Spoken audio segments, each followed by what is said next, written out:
sur dédier sa vie à Dieu. Et ce matin, je veux te parler de ce que j'intitule se dédier pour une vie de domination. Dis à ton voisin, se dédier à Dieu pour une vie de domination. Donc nous continuons avec le thème que nous avons entamé sur dédier sa vie à Dieu. C'est très important comme thème. Et ce matin, nous allons donc faire notre première lecture dans Jean 12, verset 24. Jean 12, verset 24. On va se lever tous par coutume pour cette première lecture. Jean 12, verset 24. Amen. En vérité, je vous le dis. Oui. Si le grain de blé qui est tombé en terre ne meurt, il reste seul. Mais s'il meurt, il porte beaucoup de fruits. Celui qui aime sa vie la perdra.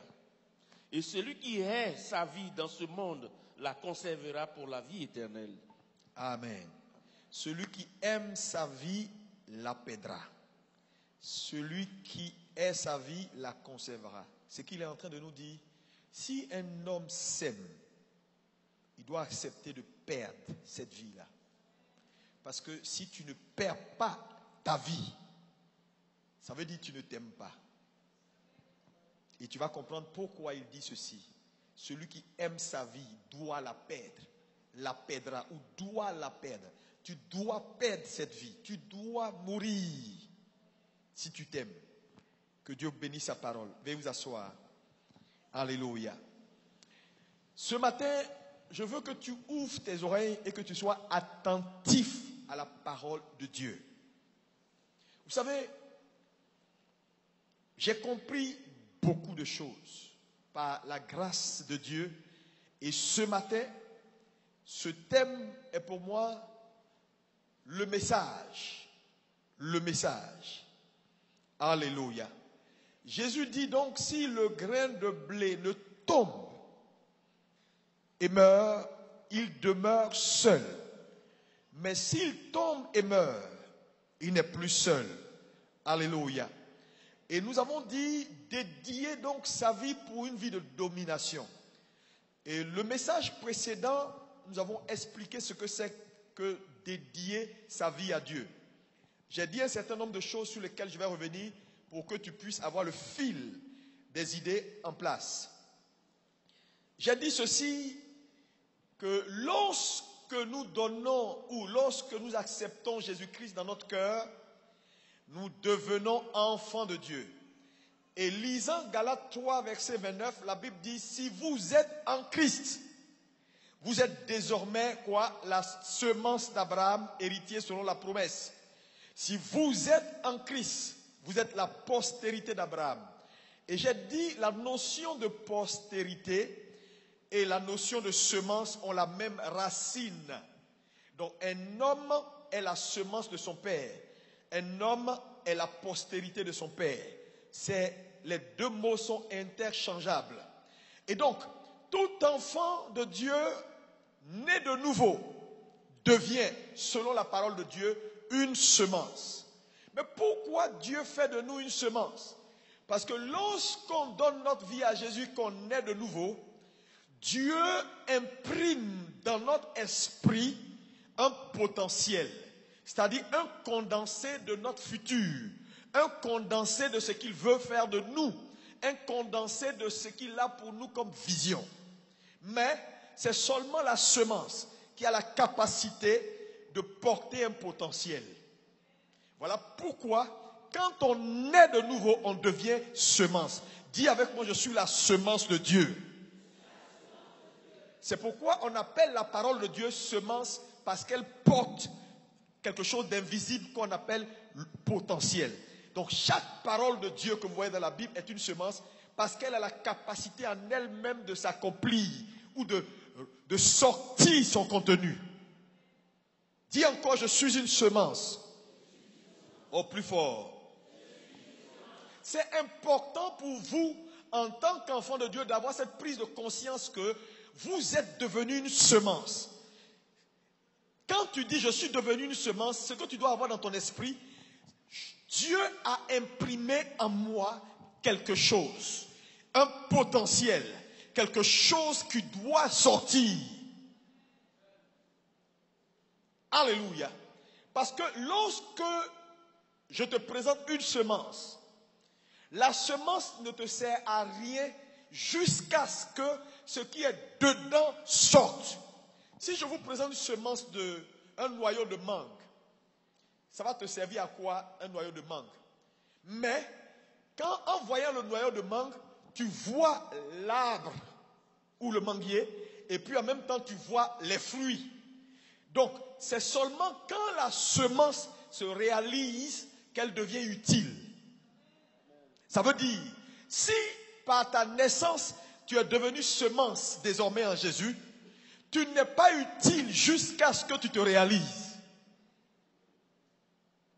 Ou tu ne seras pas utile jusqu'à ce que tu te réalises. Voilà pourquoi ce matin, je veux que tu m'écoutes. Parce que dans cette salle, il n'y a pas quelqu'un qui n'a pas envie de se réaliser. Il n'y a pas quelqu'un qui n'a pas envie de voir sa vie fleurir. Tout le monde veut voir la gloire de Dieu. Le problème, c'est comment on voit la gloire de Dieu. C'est ce que je vais te dire ce matin. Comment on voit la gloire de Dieu?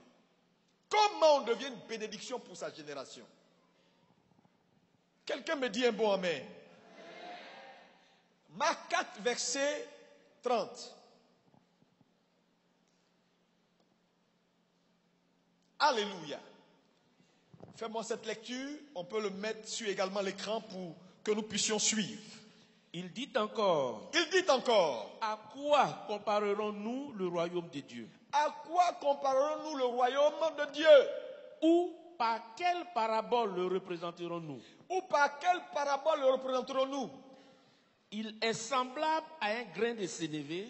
Il dit le royaume de Dieu est semblable à un grain de sénévé. Qui? Lorsqu'on le sème en terre, oui, elle est la plus petite de toutes les semences qui sont sur la terre. Mais lorsqu'il a été semé, il monte, devient plus grand que tous les légumes et pousse de grandes branches, en sorte que les oiseaux du ciel peuvent habiter sous son ombre. On reprend la lecture. Il dit encore. À quoi comparerons-nous le royaume de Dieu? À quoi comparerons-nous le royaume de Dieu? Ou par quelle parabole le représenterons-nous? Oui. Il est semblable à un grain de sénévé. Est-ce qu'on peut dire ensemble, il est semblable à un grain de sénévé? Il est semblable à un grain de sénévé. Qui lorsqu'on le sème, il est la plus petite de toutes les semences.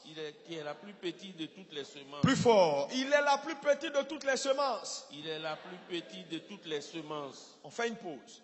La Bible dit, le grain de sénévé est la plus petite de toutes les semences. Elle est petite. Comme aujourd'hui, ta vie ne représente rien. Elle est petite.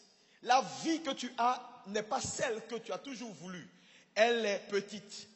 Mais il continue pour dire, mais, est-ce qu'on peut dire ensemble, mais, plus fort, mais, le mais établit une limite entre ce qui a été dit et ce qui est sur le point de se dire. Amen. Donc le mais, ça dit, nous montre que ce qui va être dit est complètement différent de ce qui a été dit. Mais il faut d'abord le mais qui marque la ligne de démarcation. Mais. Est-ce que tu peux encore dire mais? Maintenant, il commence par dire mais. Lorsqu'il a été semé. Ça veut dire que la Bible nous dit le processus pour changer d'état et de dimension. Il dit la seule façon pour une semence d'avoir une moisson, c'est par lorsqu'il a été au plus fort. Plus fort. Plus fort. Maintenant, lorsqu'il a été semé, ça veut dire lorsqu'il est mort. Parce que la semence a à voir avec la mort. Lorsqu'il entre en terre, quelle que soit la qualité d'une semence, elle ne sert à rien jusqu'à ce qu'on la sème pour voir ce qu'elle représente. Lorsqu'elle a été semée, lorsqu'elle a été dédiée à la terre, lorsque la semence se dédie, alors, conséquence, il monte. Dis avec moi, je vais monter. Il devient plus grand. Je prophétise que tu deviennes plus grand. Oh, dis-moi un bon amen. Il devient plus grand que tous les légumes et pousse de grandes branches. Qu'il en soit ainsi pour toi au nom de Jésus. Dans ta génération, tu vas surpasser tes contemporains au nom de Jésus. Oh, celui qui dit 2 fois amen puissamment reçoit. Et en sorte que les oiseaux du ciel peuvent habiter sous son ombre. C'est-à-dire, tu deviens tellement puissant que à ton ombre, d'autres viennent se reposer. Que cela soit ton témoignage. Je dis que cela soit ton témoignage. Alléluia. Mais la condition pour la deuxième partie que tout le monde veut ici, là, c'est mais lorsqu'il est semé. Ça veut dire, aucune semence n'a d'avenir, n'a de moisson sans être semée. Ça veut dire encore qu'on ne peut rien faire pour faire pousser une semence sans la jeter en terre. Ça veut dire, quelle que soit la prière est une très bonne chose. Mais tu ne peux pas prier pour qu'une semence donne des fruits. Ce n'est pas possible. Si je mets un noyau de mangue dans ma main et puis je dis parlons en langue, prions. On peut prier pendant un mois. Le noyau ne deviendra pas un arbre. Le noyau ne portera pas de fruits. Donc la prière a son importance. Mais la prière n'a pas la capacité de faire mourir une semence et de sortir son contenu.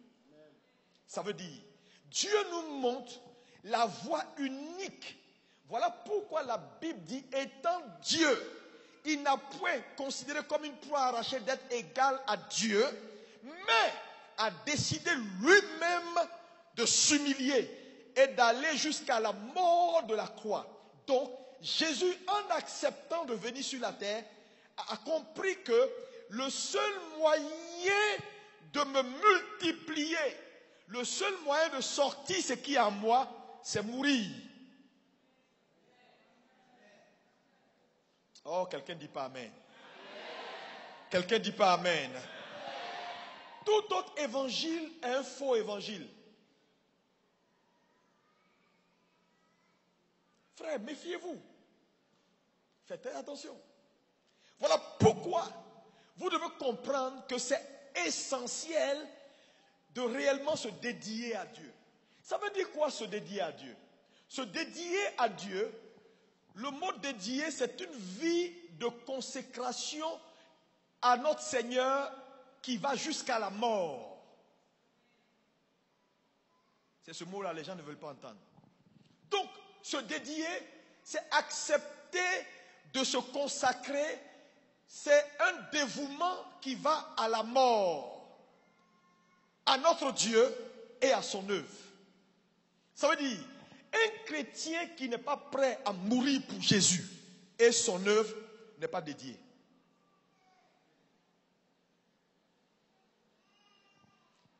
Non, attendez. Se dédier, ce n'est pas accepter Jésus. Il y a beaucoup de chrétiens qui ont accepté Jésus. Vous savez, très souvent dans les campagnes d'évangélisation, ou bien même à l'église, on dit, qui veut donner sa vie à Jésus? Qui veut donner sa vie à Jésus? Ce n'est pas le bon français qu'on devait utiliser. Parce que quand vous dites aux gens, qui veut donner sa vie à Jésus? Les gens font comme ça. Ils viennent. Ils sont sincères. Mais en réalité, est-ce qu'ils viennent donner leur vie à Jésus? Non, ils viennent accepter Jésus. Parce qu'il y a une différence entre qui veut accepter Jésus et qui veut donner sa vie à Jésus. Les gens acceptent Jésus, mais peu donnent leur vie à Jésus. Parce que la preuve dans cette salle, vous avez pratiquement tous accepté Jésus, mais si on doit rechercher ceux qui ont réellement donné leur vie, il n'y en a pas beaucoup. Parce qu'il y en a qui ont encore leur vie dans leur propre poche. Qui vivent comme ils veulent. Qui décident ce qu'ils veulent. Leur décision, c'est leur décision. Ce que Dieu pense, c'est son problème. Il y en a qui ont accepté Jésus. Imaginez. Je peux demander à Maman Diop, est-ce que je peux venir vivre chez toi pour la semaine? Elle peut dire oui, je t'accepte dans ma maison. Elle m'a accepté dans sa maison. Mais est-ce qu'elle m'a donné sa maison? Elle peut me donner une petite chambre derrière. Mais quand elle me donne la chambre là, je ne contrôle pas là où elle dort. Je ne contrôle pas le salon. Je ne contrôle rien dans toutes les dépenses qui se font dans la maison. Elle m'a juste accepté dans sa maison. Elle m'a donné un petit coin, elle dit tu restes là. Mais elle ne m'a pas donné sa maison. Donc beaucoup de chrétiens ont accepté Jésus et lui ont donné une chambre dans leur vie. Il y en a qui l'ont mis au garage. Tu gardes le garage et puis la porte. Ok? Terminé. Peu sont ceux qui ont dit, voilà les clés. Désormais tu es propriétaire de la maison. Non, il n'y a pas beaucoup. Hein. C'est pourquoi ils vivent comme ils vivent là. C'est pourquoi ils font ce qu'ils veulent. C'est pourquoi ils vont où ils vont. Et nous sommes en train de fabriquer des chrétiens qui pensent, à cause du langage qu'on leur présente, qu'ils ont donné leur vie à Jésus. Donc quand tu parles de donner sa vie à Jésus réellement, il dit, mais pasteur, tu parles de quoi? Moi, je suis venu devant, j'ai levé mes mains, on a dit, qui veut donner sa vie à Jésus, j'ai donné. Donc pour eux, ils ne font pas le distinguo. Alléluia. Parce que donner réellement sa vie à Jésus est un processus qui commence avec la nouvelle naissance, l'accepter. Et puis on lui donne tous les compartiments au fur et à mesure. On livre jusqu'à ce qu'on arrive à un point où on ne s'appartient plus. C'est là, on dit, voilà un chrétien qui est réellement dédié. Et je vous ai donné l'exemple d'un monastère bouddhiste. Chez les bouddhistes, quand ils veulent ressembler à leur divinité, qu'est-ce qu'ils font? Ils créent des monastères. Ces monastères sont hors de la ville. L'objectif de leur monastère, c'est de se couper de la ville, du monde. Et ils sont dans ces monastères-là, ils ne font que ce que leur Dieu leur demande. Ils ne mangent que ce que leur Dieu leur demande. C'est-à-dire tout ce qu'ils font, c'est ce qu'ils voient leur Dieu faire. Mais l'objectif de ce comportement, c'est quoi? C'est aller à la ressemblance au fur et à mesure de leur Dieu. Pourquoi? Parce qu'ils savent que plus tu ressembles à la divinité, plus tu opères dans le même niveau de surnaturel que la divinité. C'est là que vous allez voir qu'un moine bouddhiste qui est allé loin dans sa ressemblance avec la divinité commence à opérer des miracles comme la divinité. Mais le problème de l'Église, nous donnons notre vie, c'est-à-dire nous acceptons le Seigneur, ouais, c'est un langage qui est resté. Nous acceptons Jésus, mais nous refusons d'aller à la ressemblance de Jésus. Mais moins tu ressembles à Jésus, plus il sera difficile à Dieu de te faire opérer dans un niveau de domination surnaturelle. Et voilà pourquoi l'Église, bien que priant, bien que parlant en langue, bien que les gens viennent à l'Église, leur vie ne ressemble pas à ce que la Bible dit. Leur expérience est différente de ce que vraiment Dieu attend d'eux. Pourquoi? Parce que la majorité des chrétiens ont accepté Jésus. Mais Jésus n'est pas encore Seigneur sur toute leur vie. Voilà pourquoi le message de dédier sa vie est le message le plus important. Il ne s'agit pas de gagner des âmes pour en faire des pseudo-chrétiens. Vous savez, les chrétiens, il y en a plein. On est près de combien de milliards dans le monde entier? Mais en réalité, entre toi et moi, les milliards là, il y a combien qui vont entrer au ciel? Le message doit changer.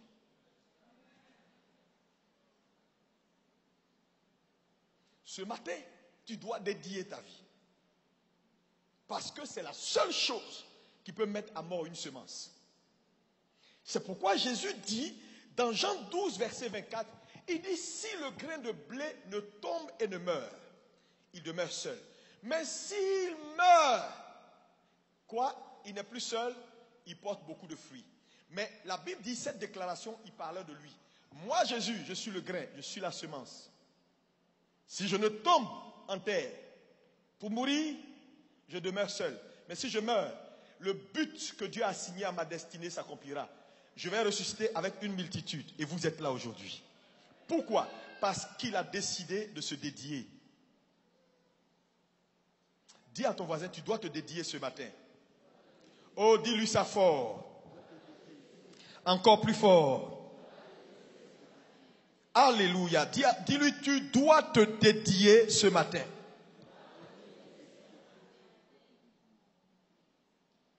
Sans une vie de dédicace, il n'y a pas de domination. Alléluia. Une vie de dévouement total à Dieu. Le fait de se dédier à Dieu est à la racine de la domination. C'est la racine de la domination.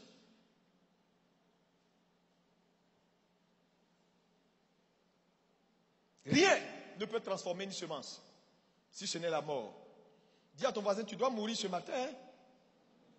Quelqu'un me posera la question pour dire, mais pasteur, comment mourir? Comment mourir? Mourir ou se dédier à Dieu, quand la semence tombe en terre, la semence se dédie à la terre. Qu'est-ce qui se passe? Quand vous prenez une semence et que vous mettez la semence en terre, qu'est-ce qui se passe? La semence se dédie à la terre. On l'enferme. Elle subit ce qu'on appelle un processus de transformation, de métamorphose. La première chose qui arrive, dans la terre, il y a l'humidité, il y a la pression, la température et tout ce que vous voulez. Ces éléments-là travaillent sur la coque. La coque. Parce que ce n'est pas la coque qui est importante dans une semence. C'est ce qui est dans la semence ou à l'intérieur de la coque. La première chose, c'est que l'humidité, la température et la pression va travailler pour détruire ce qui cache l'essentiel. Donc, mourir, numéro 1, c'est un choix volontaire, personnel, de dire, à partir d'aujourd'hui, je meurs à moi-même. Je n'ai plus de volonté. Je n'ai plus de point de vue. Ce que la Bible dit là, c'est ce qui est mon point de vue. Mais on ne dit pas, quand la Bible dit par exemple qu'il n'y a point de... comment on appelle ça? Il n'y a point de... On ne peut pas concilier la lumière et les ténèbres.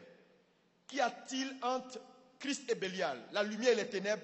Ne dit pas oui, la Bible dit ça, c'est vrai, mais Dieu même sait qu'on est à Abidjan. Tu n'es pas dédié. La Bible dit tu ne mentiras pas. Oui, c'est vrai, mais tu comprends la situation. J'étais oublié de dire ça pour m'en sortir. Tu n'es pas dédié. La Bible dit de ne pas vivre dans le concubinage. Oui, c'est vrai, mais Dieu même sait, quand j'aurai l'argent, je vais faire. En fait, quand on est dédié, on n'a plus de point de vue. Et donc, à un moment donné, quand la coque est brisée, ce qui est à l'intérieur maintenant va commencer à faire quoi? À germer. À germer. Mais avant que cela commence à germer, la coque est brisée, tout va pourrir. Et à un moment donné, quand tu vas regarder la terre et tu vas regarder la semence, il n'y a plus de différence parce que la mort est intervenue. C'est donc dans la mort qu'il y a le miracle et le doigt de Dieu pour faire sortir maintenant de la mort l'élément invisible qu'il avait imprimé en toi, qui a fait de toi la semence. Donc, la première chose qu'il faut faire, c'est d'abord accepter que je suis devenu une semence. Donc, en moi, il y a quelque chose. 2, c'est volontaire. La Bible dit Jésus, étant Dieu, n'a pas considéré ça comme une proie arrachée d'être égal à Dieu, mais de façon volontaire a accepté de se dédier, de mourir la mort de la croix. Deuxième chose, tu dois volontairement décider de ne plus vivre de toi-même. Mais décider de ne plus vivre pour soi, c'est donc accepter les pensées de quelqu'un d'autre. Parce qu'en réalité, qu'est-ce qui fait l'homme? C'est son libre arbitre. Un homme est fait par son libre arbitre. Sa capacité de dire, de décider et de faire ce qu'il veut. Voilà ce qui fait la spécificité d'un homme. Nous sommes des êtres libres. Dites-moi amen. Quand tu acceptes de soumettre ta volonté à part entière à une autre entité, tu ne vis plus.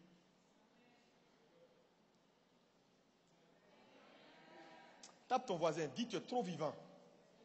Voilà pourquoi Dieu n'arrive pas à se mouvoir.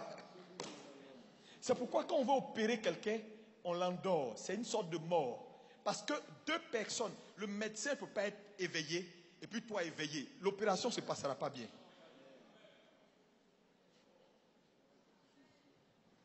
Il y a des gens ici, là, Dieu veut travailler, mais ils sont vides. Il dit, Seigneur, opère-moi, mais je veux voir clair.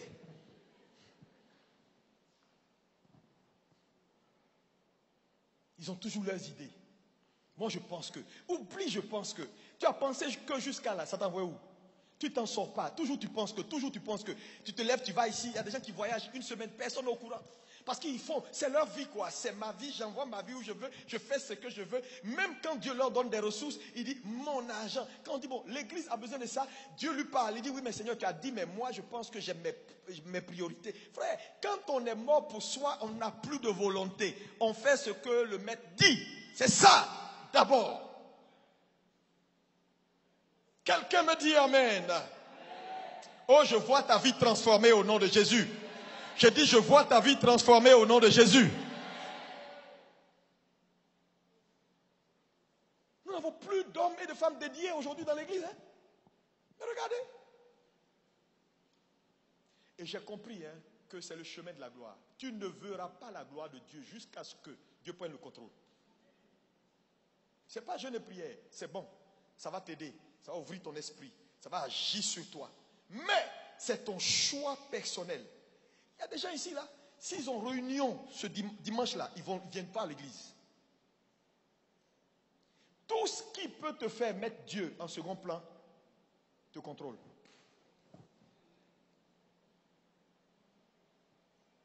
Non, j'avais une réunion au bureau. J'avais une réunion politique. Bon, Dieu, attends. Quoi? Dis à ton voisin, sois un radical. Intégriste pour Jésus. Je vais te citer un certain nombre de choses qui sont rattachées au bénéfice de faire le choix de se dédier à Dieu. Numéro 1. Quand un homme choisit de se dédier à Dieu, la première chose qui arrive, Dieu le distingue. Et Dieu l'amène à comprendre sa vraie valeur. Je vais t'expliquer. Tu sais, tu ne sauras pas qui tu es jusqu'à ce que tu décides de mourir. Tu sais, si je te présente un noyau de mangue, tu ne sauras pas ce que c'est. Tu peux même jouer au ballon avec. Faire comme ça. 1, 2, 3. Mais si ce noyau meurt, tu ne peux plus jouer avec parce qu'il devient une forêt. Donc en réalité, tu jouais avec une forêt qui peut remplir toute la Côte d'Ivoire sans t'en rendre compte. Mais c'est seulement la mort qui révèle l'identité réelle d'une semence. Tu es assis là. Regarde ta vie. Il n'y a pas de tête, il n'y a pas de queue. Content aujourd'hui, fâché demain. Un peu d'argent aujourd'hui, fauché demain. Une vie, il n'y a pas de tête, il n'y a pas de queue. Des enfants qui portent le nom du Créateur du ciel et de la terre. Frère, il y a quelque chose. Something is wrong. Je vous dis, quelque chose n'est pas à sa place. Ça ne peut pas être possible que dans ce monde aujourd'hui, eux qui n'adorent même pas Dieu, qui adorent des soleils, la création, soit des positions, soit dans une certaine forme de manifestation d'une gloire éphémère, à côté de ceux qui portent la vie et qui ont le Créateur. Quelque chose n'est pas à sa place. Dieu va te distinguer dans ta génération. Lorsque tu vas accepter de mourir, tu sauras qui tu es. Jusqu'à ce que une semence de mangue, un noyau de mangue soit planté, il ne sert à rien. Il ne sert à rien. Tu sais, quand tu as planté une semence, tu as sauvé son futur. Mais quand tu laisses une semence traîner, tu mets son avenir en danger. Ça veut dire quoi? C'est pourquoi la Bible dit, ici, parlant du grain de sénévé, il est le plus petit, le plus insignifiant. Mais si vous voulez savoir en réalité qui il est à côté de son insignifiant, sa petitesse qu'on voit là, mettez-le en terre. C'est là que vous saurez en réalité comment Dieu l'a designé depuis la fondation du monde. Et la Bible maintenant nous explique après. Donc c'est comme ça il est destiné à être un grand arbre. Waouh! Pourtant j'ai méprisé son commencement parce que c'était juste un petit truc. Moi, j'ai du sénévé, je ne suis pas venu avec ça, j'ai du sénévé que j'ai pris à Jérusalem, avec moi à la maison. Si je te montre le grain de sénévé, c'est comme des grains de moutarde, c'est tout. C'est vraiment, tu peux faire comme ça. Et puis, en une seconde, mais quand le mais apparaît, il faut aller prendre l'arbre et puis faire comme ça. C'est lui qui va tomber sur toi. Je vois une destinée indescriptible dans ta vie. Je vois une grandeur que tu ne peux pas imaginer dans ta vie. Je vois des choses que l'œil n'a point vues, ni l'oreille entendues, mais que Dieu est sur le point de manifester dans ta vie au nom de...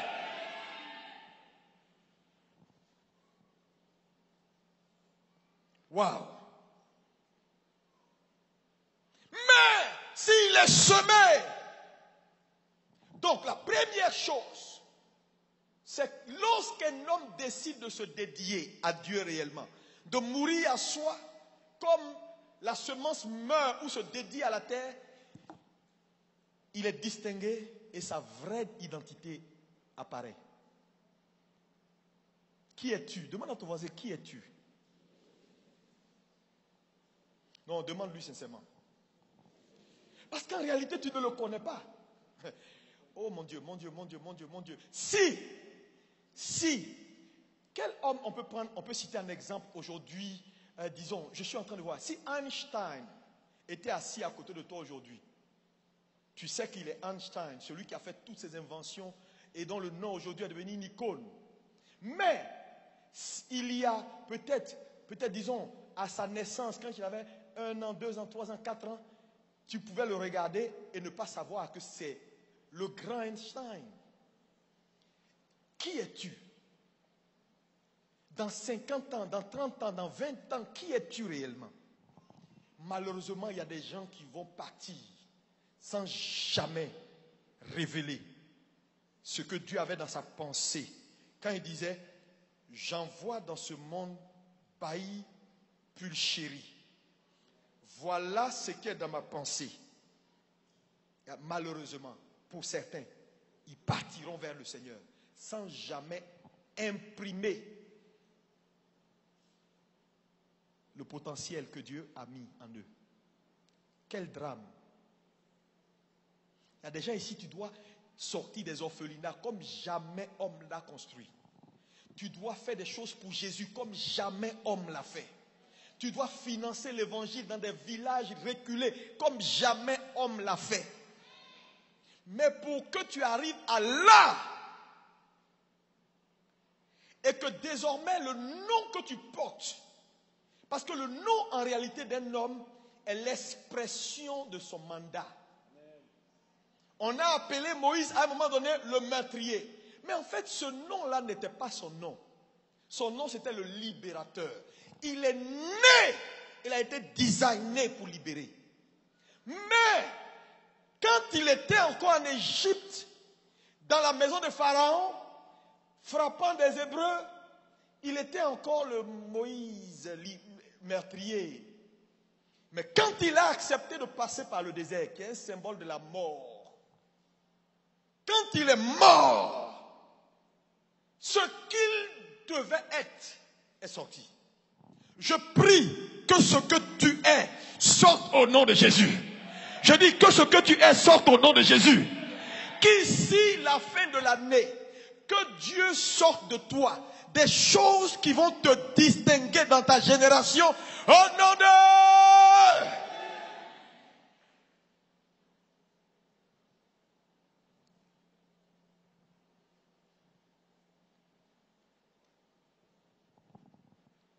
Wow.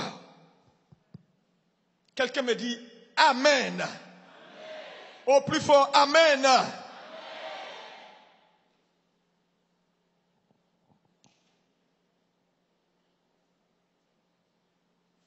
Regarde ton voisin, dis voisin, c'est sérieux.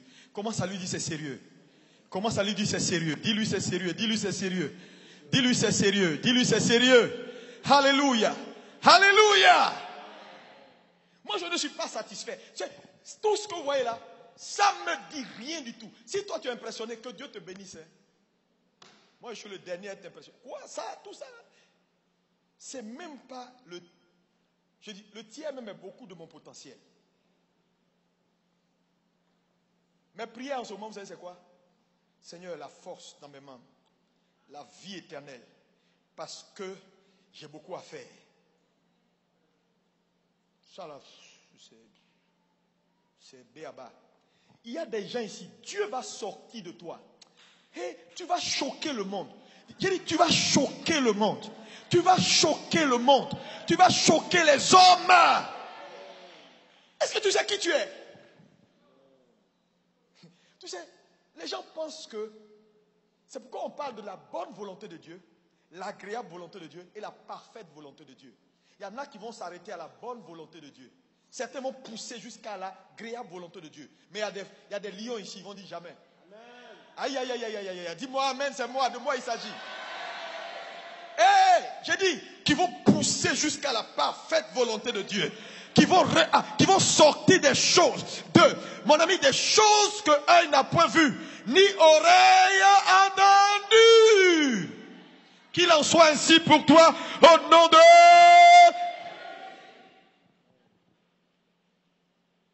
Non, c'est rien.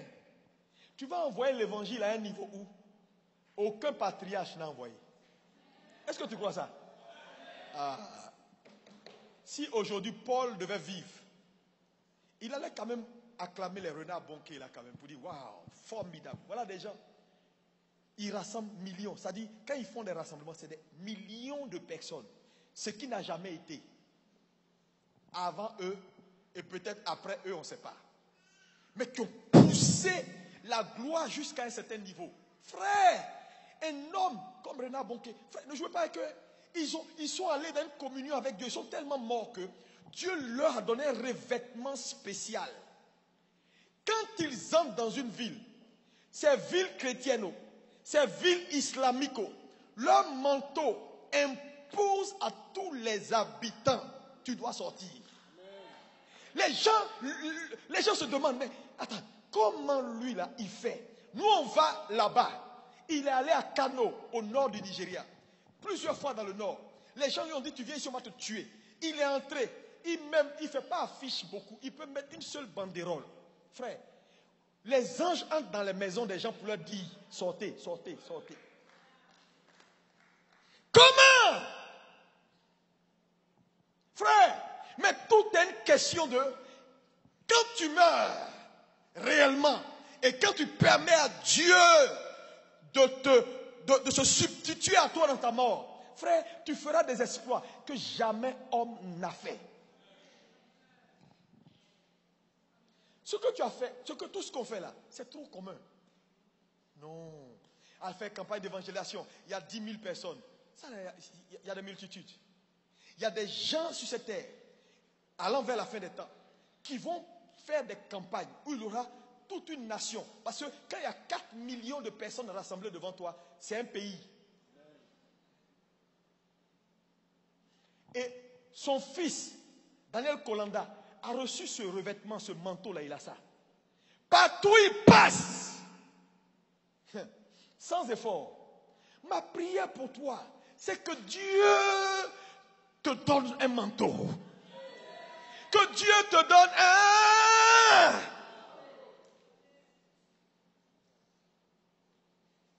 Frère, il faut que tu meures. Hein. Il faut que tu... arrête de jouer avec le Seigneur. Il y a quelque chose, il y a quelque chose. Vous savez, quand Dieu a commencé à me parler, je me suis rendu compte que, mais vraiment, Seigneur, nous sommes encore en train de jouer. Nous sommes encore en train de jouer. Il faut nous réveiller. Il faut nous réveiller. Dieu va te donner des ressources dans ta génération. Frère, les gens souffrent. J'étais à Korogo. Je suis entré samedi, depuis jeudi. Invité par mon ami et frère pour la campagne qu'il fait. Incroyable. Les gens souffrent. Si tu vois le niveau de souffrance des gens, c'est incroyable. À un moment donné, on devait faire des dons. J'ai dit, quand tu vois le monde qui est venu pour prendre les dons là, tu dis, hein? Les gens quittent les villages. Oh, c'est incroyable. Les gens marchent, ils souffrent. Les gens ont dormi pendant 3 jours à terre sur le stade pour juste avoir sac de riz avec huile. Des milliers de personnes qu'on doit soigner, cadeaux. 50 millions de francs CFA ont été dépensés en une demi-journée pour soigner les gens. 50, c'est pas, je suis là. 50 millions cash en une demi-journée pour soigner des gens. Ça n'a pas suffi. Préfet, maire, député, tout le politique est venu. Quand je les ai vus, j'ai dit, Seigneur, quelle hypocrisie. Vous avez tout l'argent du pays. Vous ne faites que des campagnes, de quoi C'est là que Dieu m'a dit, le mandat réel, c'est ça. Mon ami, tu dois avoir l'argent. Il faut entrer dans ta destinée. Hein? Ce que tu fais ici, non, moi je dis, ta nouvelle naissance te dépasse. Ça dépasse ta petite église. Mon église, ma prédication, mes 3-4 personnes. Ta nouvelle naissance, ça te dépasse. Hein? C'est plus que mes voyages. Pasteur international qui voyage chaque semaine 10 fois. C'est pas ça le ministère. Non. Si tu penses que c'est ça le ministère, continue. Voyage là, ça nous fatigue maintenant. C'est fatigant même. Quand tu voyages, tu es obligé de laisser ça, aller ici, prendre valise, les aéroports, on est fatigué. Ça dit que ça là, c'est pas ça, c'est pas le ministère qui voyage. Hein. Oublie ça. Il ne faut pas aller te faire tuer dans dans la mer Méditerranée en passant par le Maroc et Tunisie. Rester là pendant 50 jours. Je vais aller en Europe. Ce n'est pas en Europe qu'on se réalise. On se réalise en Christ. Il faut mourir. Va à Paris, il y a plein de clochards dans les métros. Ils sont là, ils demandent de l'argent, ils traînent les pieds, ils sont sales. Ils vivent là, ils sont européens, les Roms.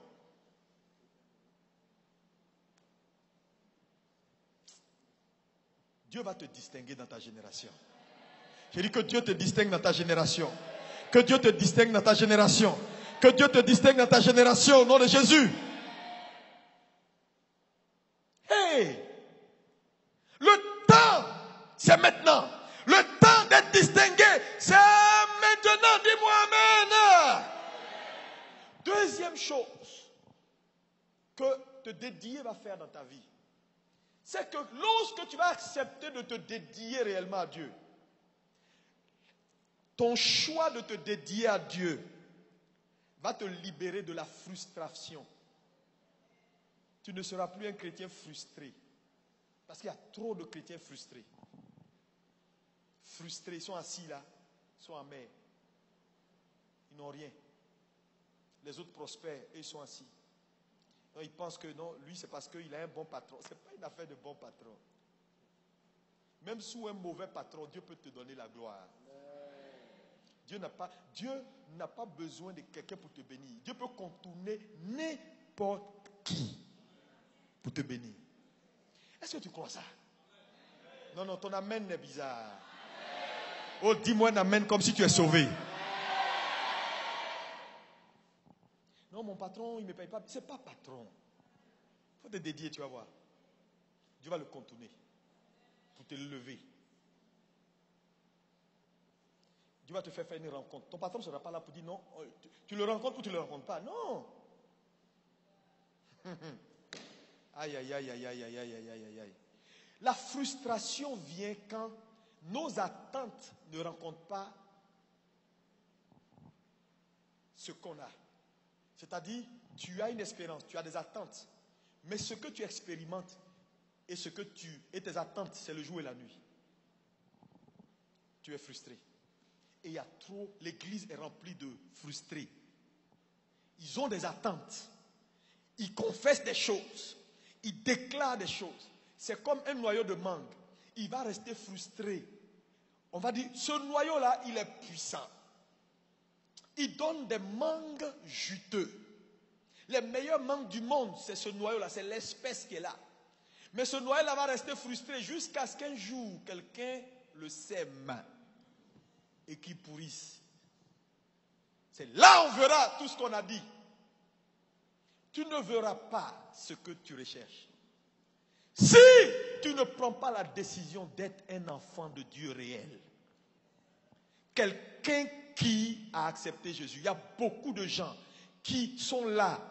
Convertis-toi, convertis-toi, donne ta vie à Jésus, libère tout, tout.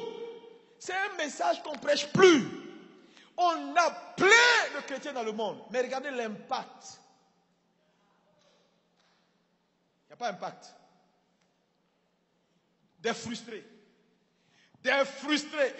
Quand ils viennent, ils sont là. Tu rends ton témoin, il te regarde, il te dit, il veut dire quoi? Que c'est à lui seulement Dieu travaille. Et puis d'ailleurs, on sait, aujourd'hui il y a beaucoup de menteurs, même quand il y a des témoignages, ce n'est pas toujours vrai. Donc ils sont tellement frustrés qu'ils sont incrédules. Ils ne croient même pas que Dieu peut faire, que le monsieur est en train de mentir, que c'est quoi toutes ces histoires de oui Dieu a fait et j'ai prié et à la seconde. Mais dans tous les cas, ce n'est pas grave. Non, tu es frustré. Que Dieu te délivre de la frustration au nom de Jésus. Je dis que Dieu te délivre de la frustration au nom de Jésus. Mais la seule façon d'être délivré, c'est se dédier, d'accepter de mourir pour voir Dieu prendre le relais. C'est là, tu vas voir que ta frustration va partir. Pourquoi? Parce que tu vas commencer à porter des fruits. Tu vas commencer à porter des fruits. Et quand un homme porte des fruits, frère, c'est pas lui qui vend ses fruits. C'est les autres qui vendent son fruit. Acclamez le Seigneur! Alléluia! Alléluia! Oui, c'est les gens qui vont venir te chercher. C'est les gens qui vont dire waouh, c'est lui. C'est les gens qui vont te suivre. Même quand tu vas te cacher, ils vont te chercher. Quand un médecin devient très bon médecin, qualifié, frère, même quand il est dans un trou, les gens font rang. On dit il est où? Parce que les hommes sont toujours à la recherche de quelque chose. Oh mon Dieu, qualifie-nous. Seigneur, qualifie-nous.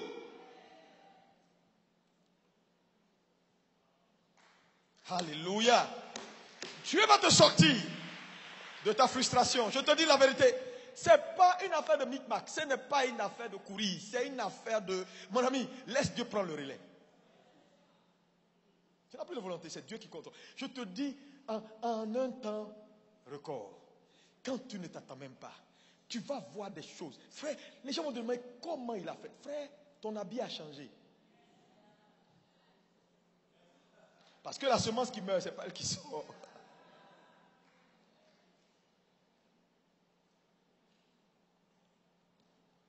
Sinon, limitation. Tu arrives dans la saison où tu dois avoir une maison à toi. Tu es encore chez tes parents. Tu arrives dans la saison où tu dois avoir ta propre voiture. Tu es encore dans les Warriors et les taxis. Tu arrives dans ta saison où tu dois avoir un homme avec qui tu parles pour te marier. Tu te cherches encore avec des voyous, des bandits qui disent je t'aime et puis le soir ils se cachent. Des garçons shintok qui ne durent pas. Oui, il y a des garçons shintok. Dis-moi amen. Troisième chose qui va t'arriver quand tu vas décider de te dédier réellement à Dieu. Parce que le dévouement est à la racine de la domination. Tu vas vivre une vie d'exaucement sans pareil. Jésus dit, Seigneur, je te remercie parce que tu m'exauces toujours. Il est arrivé devant le tombeau de Lazare. Il a levé les mains. Il n'a pas prié. Il a remercié Dieu. Pourquoi? Parce que il dit, c'est seulement ce que je vois faire le Père que je fais. Ça, c'est un homme qui n'a plus de volonté. Ça, c'est un homme qui n'a plus de vie.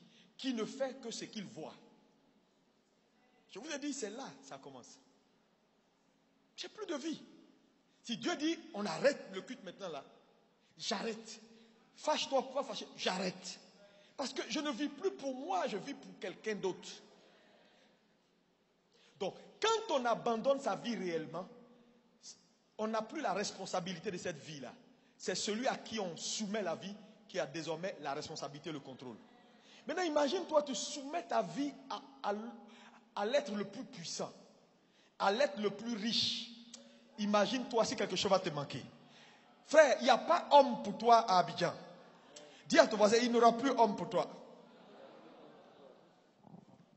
Je dis que quand je partais à l'aéroport.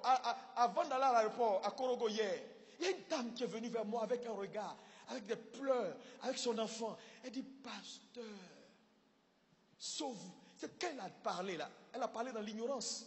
J'ai dit, c'est pas moi qui sauve, c'est pas moi qui guéris.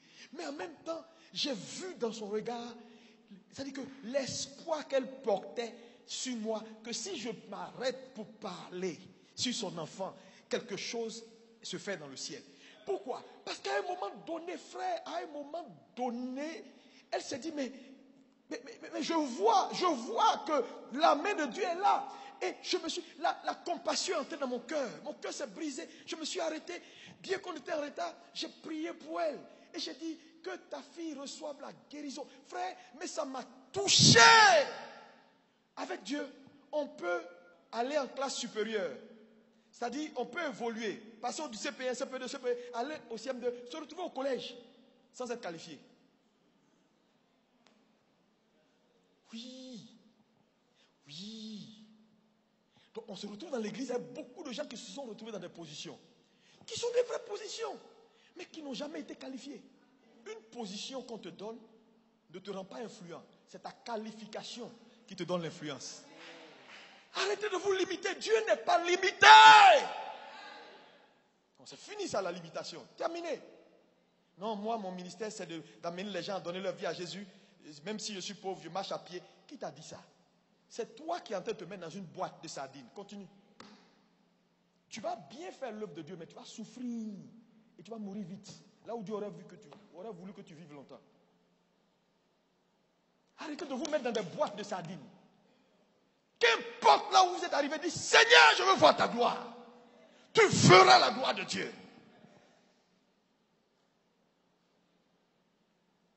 Et là où tu as une vie d'exaucement, tu es dans la domination. Il n'y a plus rien qui te domine. Ta vie de dédicace, lorsque tu vas dédier réellement ta vie à Dieu, il y a un quatrième bénéfice que tu vas moissonner. Tu deviens hors d'atteinte. C'est-à-dire, les hommes dédiés sont hors d'atteinte. Satan ne peut pas les vaincre. Quand vous voyez les oiseaux du ciel manger une semence, c'est que c'est en surface de la terre. Si la semence est plantée, on ne peut plus la manger. Le problème, c'est que tu es devenu une semence. Donc tu es la proie, tu es la nourriture des oiseaux du ciel. Ta seule façon de ne pas être la nourriture, c'est de mourir. C'est de te cacher en terre. C'est de retourner dans ta source qui est Dieu. Et de te cacher en Dieu. Trop de gens sont à la surface. Ta vie traîne. Je dis, quand tu as semé une semence, tu as sauvé son avenir. Sinon, un matin, quelqu'un va marcher dessus ou un oiseau va prendre pour partir. Voilà pourquoi les gens ont toujours des problèmes. Ils dorment. Comment chrétien né de nouveau, on serre ton cou la nuit? Non. Ouf, je dormais. Et puis il y a une ombre noire. Et puis j'ai crié, Jésus, Jésus. On n'entendait pas ma voix. Jésus, Jésus. Et à la quatrième fois, et puis ils font de ça témoignage. À la quatrième fois, il y a quelque chose qui est venu. Et puis, pasteur, bénissons Dieu. Il y a 3 dimanches, tu t'es planté, puis vers la nuit, tu dis, le pasteur a fini le thème là, non, des dédicaces, non. Bon, attends, je vais ressortir parce que moi, je me sens bien. Il n'y a pas de lait en bas là-bas. Il n'y a pas de lait parce que tu ne veux pas mourir. Tant que tu n'es pas planté, Satan va jouer ta vie comme tu vas en faire ping-pong. Il envoie, aujourd'hui il est content, demain tu as des cauchemars, après c'est des moutons, c'est des bœufs, après tu te retrouves à Issia, et puis à Issia là-bas, tu étais dans l'eau chaude et puis tu as couru. Dieu va te donner la paix, la tranquillité. Frère, j'ai dit, la veillée on a eu vendredi à Korogo, vous savez, c'est une zone où l'animisme est très poussé. Les sorts, les fétiches. Frère, mon Dieu, le monde qui avait, à un moment donné, frère, quand on a commencé à prier la puissance de Dieu, frère, quand tu te dédies à Dieu, frère, Dieu prend le contrôle. La puissance de Dieu. Je sentais la puissance de Dieu dans l'air. Frère, aucun démon, aucun sorcier, frère, les sorciers de là où ils sont, avant d'atterrir, on te paralyse. Et mais j'ai dit, On vole vers toi et puis on te paralyse. Tu as le bouclier anti-missile là, non? Ils n'attendent même pas que Israël a ça. Quand ils sont en guerre avec les Arabes là, ils mettent leur bouclier anti-missile. Le bouclier, il est là. Quand vous lancez votre missile là, ça dit, lui aussi il part. Et puis il intercepte votre missile là-bas. Et puis il bousille votre missile là dans l'air. Qu'importe là où ils sont, frère, quand tes antennes spirituelles se dressent, tu commences à voler vers la zone. C'est-à-dire, les chrétiens réagissent trop. Réagir, c'est dangereux de réagir. Quand on n'agit pas, on réagit. Dis ça à ton voisin. Quand tu vas commencer à agir, tu vas anticiper. Aïe, aïe, aïe, aïe, aïe, aïe. Il n'y aura plus de réaction. C'est-à-dire, tu anticipes. Avant même que le mois d'avril n'arrive, frère, tu as déjà anticipé. 5e chose qui va t'arriver, quand tu vas te dédier, quand on te verra, on aura l'impression d'avoir vu Dieu. Ça dit, tu vas refléter Dieu. Parce que quand on se dédie, là, je vous ai dit, les bouddhistes, là, quand ils se dédient, ils vont dans leur monastère, là, l'objectif c'est ressembler à leur divinité. Parce que plus de ressemblance il y a, plus de capacité tu as de la divinité. C'est pourquoi les gens pouvaient voir Jésus pour dire, montre-nous le Père. Il dit, je suis avec vous depuis là, vous n'avez pas vu le Père. C'est lui qui m'a vu. Il y a combien de gens qui peuvent dire cette phrase-là bien ici aujourd'hui?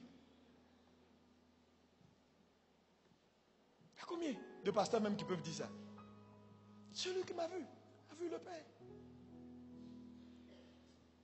Parce que la ressemblance au Père n'est pas seulement la manifestation des dons. C'est ce que nous devenons. C'est cet équilibre-là qui n'a plus dans l'Église.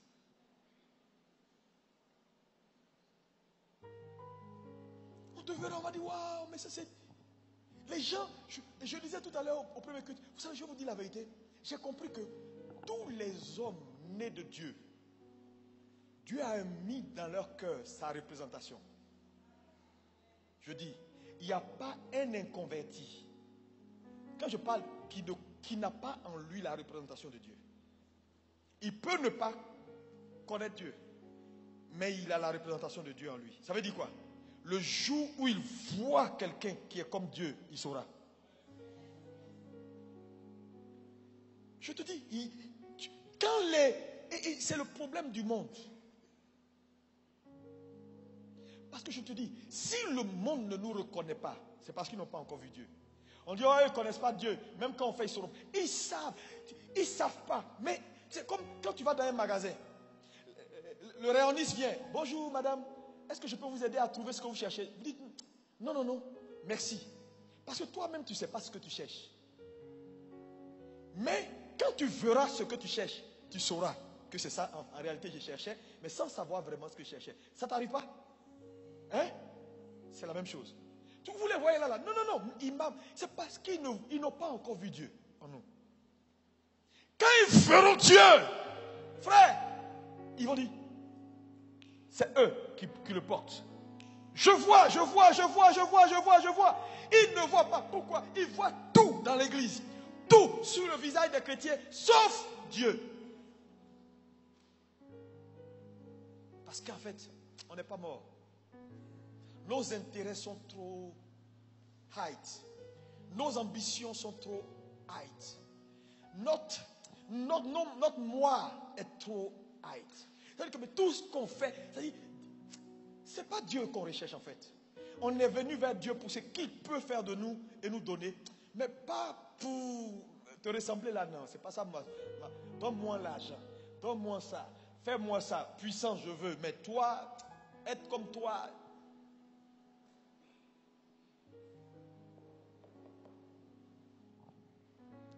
Celui qui m'a vu a vu le Père. N'allez plus chercher. Vous allez voir, les gens ne vont plus aller chercher s'ils voient Dieu en toi. Les gens continuent de chercher, de se perdre, parce qu'ils ne voient pas Dieu. C'est pourquoi je veux dire à tous ceux qui sont ici, là, regardez-moi un instant. Tu es là, tu es une jeune sœur. Il faut mourir. Comment nous, on va gagner ce monde-là à Christ? Toi, la sœur qui sort avec les païens, le directeur de société, tu couches avec lui. Lui ne connaît pas Jésus. Il te donne l'argent, tu couches avec lui. Toi, tu es chrétienne. Comment tu vas le sauver? Ton acte là, tu es en train de le perdre. Toi, tu as Jésus. Lui, il n'a pas Jésus, il a son argent dans sa poche. Il t'attrape, hey, viens ici là, voilà 500 000, 1 million. Tu vas te soigner lui, pour position, pour des privilèges. Quel message tu lui donnes? Est-ce que ton évangile là peut porter? Il va dire non, ces histoires de chrétiens là, oh, laisse tomber. C'est fini.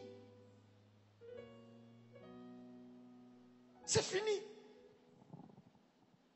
Mais tu le fais pourquoi? Tu recherches quoi? Parce que dans tout ce que nous faisons, c'est révéler Christ qui doit être l'objectif. Mais ce que tu fais là, ça révèle quoi dans l'enfer de Jésus là?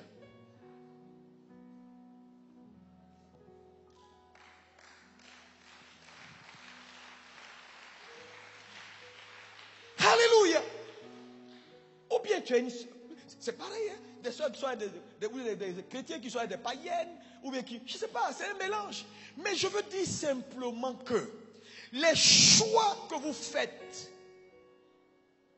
si ce sont des choix qui ne glorifient pas Dieu, frère, vous êtes en train de combattre le royaume sans le savoir. Et il y a combien de gens dans l'église qui combattent Dieu chaque jour par leur comportement? Même quand on dit on va marcher le 13, ils ont du mal à vouloir marcher. Ils disent non, c'est pas possible. On me connaît trop dans la ville pour me voir dans un groupe chrétien avec drapeau. Ils vont dire c'est la sœur là, c'est la sœur là, c'est elle. Donc ils ne viennent jamais au programme public. Leur évangile est privé. On dit on va aller évangéliser, on se met devant tous les responsables chrétiens. Venez, on va vous filmer. Il se met derrière la caméra, il dit non, filmez.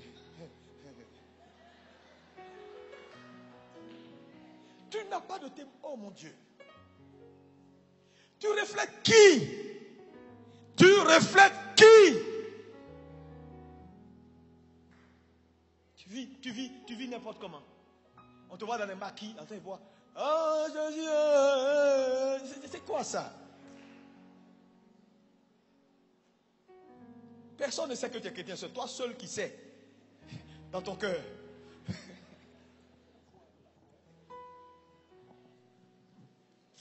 Ah, Jesus. Ça va chauffer. Est-ce que quelqu'un est béni? Nous devons mourir. Nous devons réellement laisser Dieu nous convertir, changer. Deviens un vrai chrétien. L'hypocrisie va te tuer. Enlevez le masque. Les gens du monde cherchent Dieu, mais les fils du royaume ont tous mis des masques. Donc quand ils regardent, ils cherchent les fils. Ils ne voient pas les fils. Parce que les fils ont autre chose sur leur visage. Ils dissocient leur vie chrétienne de leur travail. On nous a dit ici que la vie d'un homme, c'est sa vie chrétienne. Donc tu ne dis pas, non, moi j'ai ma vie chrétienne, mais j'ai mes affaires, hein. Là-bas c'est business. Non. Un chrétien, c'est un chrétien. Non, moi je suis politicien. Donc là-bas c'est la politique. On ment, on raconte des trucs, on se donne des trucs. Donc c'est pas, c'est ta vie chrétienne est d'abord ta vie.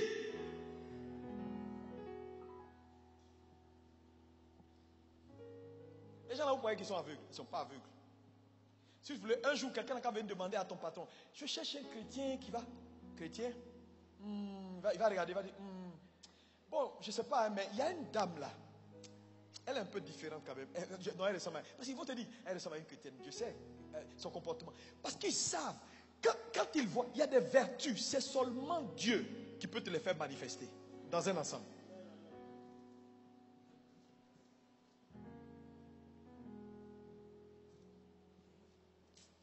On va terminer.